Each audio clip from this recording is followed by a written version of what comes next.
JBNN will keep you informed. I'm Michelle Jones, and in the news, brother kills brother over shoes. A man was stabbed to death and his brother is now on the run, following an incident in Newport, Manchester on Thursday morning. The dead man has been identified as 21-year-old Ricardo Williams, a resident of the community. Police report that around 8:05 a.m., the two men had an argument about a pair of shoes. The police said the argument turned into a fight, during which a knife was used to stab Williams in the region of his chest. He was taken to the Mandeville Hospital, where he succumbed to the injury and was pronounced dead. The brother has since fled and is being sought by the police. Soldier shot dead in Papine. The Jamaica Defense Force JDF says it is working closely with the Jamaica Constabulary Force amid a probe into the fatal shooting of a JDF soldier in the Papine, St. Andrew area on Wednesday. The deceased has been identified as 46-year-old Dane Simon. It is understood that the now deceased man, who is from Spanish Town, St. Catherine, was shot in the head about 9:30 p.m. Reports indicate that Simon was shot dead while operating a taxi along Rocky Road. Head of the St. Andrew Central Police Division, Senior Superintendent Marlon Nesmith, said that an investigation has already been commenced to find the perpetrators. About 9:30 p.m., the soldier was driving a motor car somewhere called Rocky Road between UTEC and the National Water Commission system when he was shot. We suspect someone within the car, as there were several persons in the car with him. They made their escape, but we are still piecing the clues at this moment, Nesmith said. Meanwhile, the JDF is encouraging persons to call the JDF tip line at 876-837-8888 with any information pertaining to this incident. 10 alleged one-done gangsters found not guilty in several murders. 10 defendants in the ongoing trial of the one-done gang were Thursday morning found not guilty of 4 murders committed between 2017 and 2018 in the old capital of Spanish Town. They, however, have not been set free by the judge as they remain before the court on other charges. Alleged gang leader Andre Blackman Bryan, along with co-accused Jaziel Blake, Andre Golding and Tyreek James, were declared not guilty of the 2017 murder of a bus driver in the Spanish Town bus park by Chief Justice Brian Sykes. Additionally, Golding and his co-accused Chevrolet Evans and Marco Miller were declared not guilty of facilitating the murder of another bus driver, known as Tesha Bus Driver, in the same park, also in 2017. In the meantime, the accused Daniel McKenzie, Marco Miller, Dwight Hall, Pete Miller, and Kamar Harrison were all declared not guilty in respect of a 2018 double murder involving 2 unknown individuals in Spanish Town. The 2 now deceased men were said to be from Denham Town. Popular TikToker accused of rape to return to court on Friday. Social media personality Nashane Finley, popularly known as Jabas, is set to return to the Kingston and St. Andrew Parish Court on Friday to answer to rape charges. The 28-year-old was sentenced on January 28 and later charged with rape and indecent assault following allegations that he sexually assaulted a close family member to her home in September of last year. He was granted bail in the sum of $600,000 when he appeared in court last month. Finley, who is popular on social media platforms TikTok and YouTube, has denied all allegations laid against him. PNP Councillor Lincoln Dixon dies days after burying son. Councillor for the Islington Division in St. Mary, the People's National Party's Lincoln Dixon, has died. Dixon died suddenly on Thursday morning. He was 65. Dixon was at home in the parish when he complained of not feeling well. He was taken to the Onoto Bay Hospital, where he later died.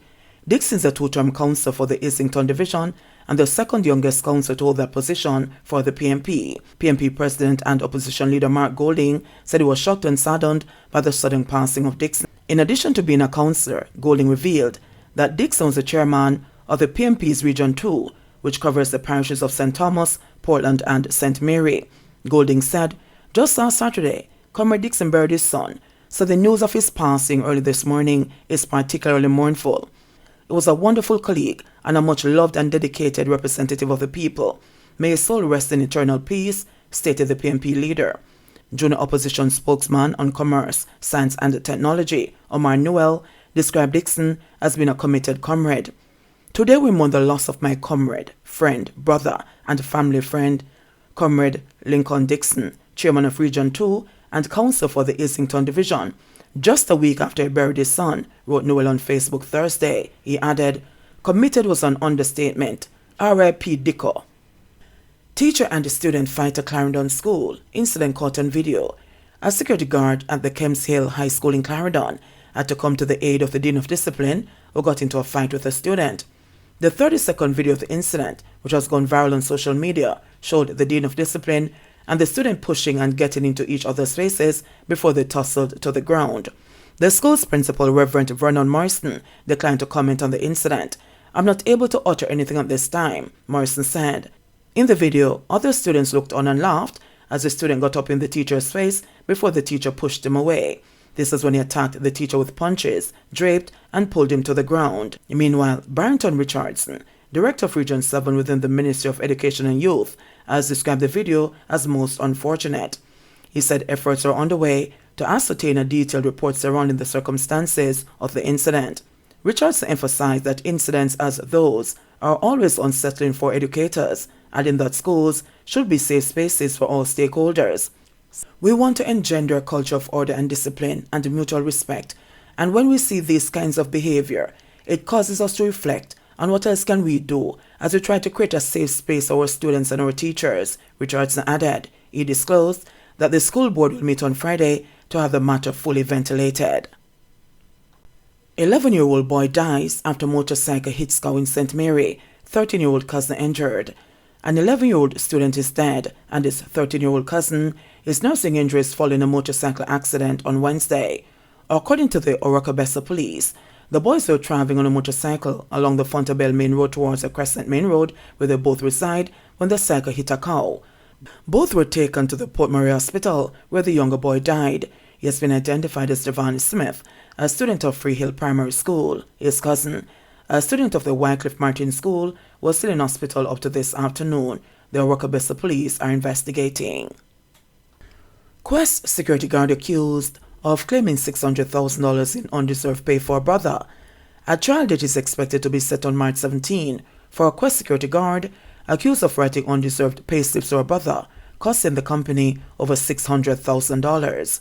The accused, Amoy Hemmings, appeared in the Kingston and St. Andrew Parish Court on Tuesday, charged with 18 counts of conspiracy to defraud, 1 count of causing money to be paid by means of forged document, and 1 count of access with intent to commit or facilitate the commission of an offense.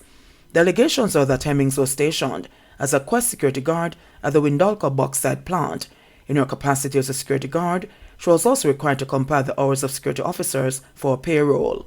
In August 2022, hours totaling 13 pay cycles were paid to her brother, who started working at the security company in 2022.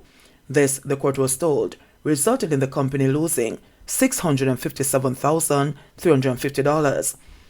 In addition to making a fingerprint order for Hemmings, presiding judge Lauren Cole Montague ordered her to surrender her travel documents and to report to the nearest police station on Wednesdays between the hours of 6 a.m. and 6 p.m. Also, a stop order was placed at all ports. Disclosure is also expected to be made on March 17. Auto import dealer accused of failing to deliver after collecting $3 million. The owner of an auto import company was dragged to court after allegedly receiving nearly $3 million in total from 2 clients to purchase vehicles, but failing to honor the agreements. Ricardo Malcolm, the owner of SJG Auto Import, is charged with 2 counts of non-delivery of goods on contracted date and 1 count of fraudulent conversion. The Kingston and St. Andrew Parish Court was told that on June 15, 2021, the first of the 2 complainants transferred $2.3 million to Malcolm's bank account to purchase a 2013 Toyota Hilux on his behalf. However, Malcolm did not hold up his end of the contract, and despite calling Malcolm numerous times, the complainant was left with no response.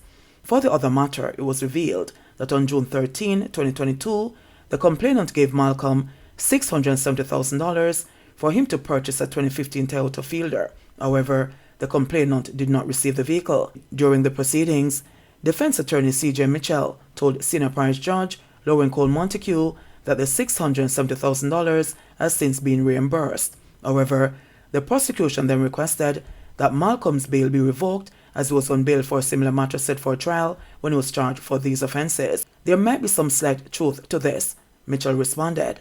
After hearing this, the judge said, "It looks very brazen for a defendant to be before the court and charged of fraudulent conversion, and while on bail proceeds to commit other offenses. That is tantamount to a mockery of the court system. I am very concerned. I am of the view that he is not fit, based on what I am hearing, These are the things that make people say, but the court a pappy show, she continued. To this, Mitchell said, it is not always the case where there's an absence of money there's a criminal intent.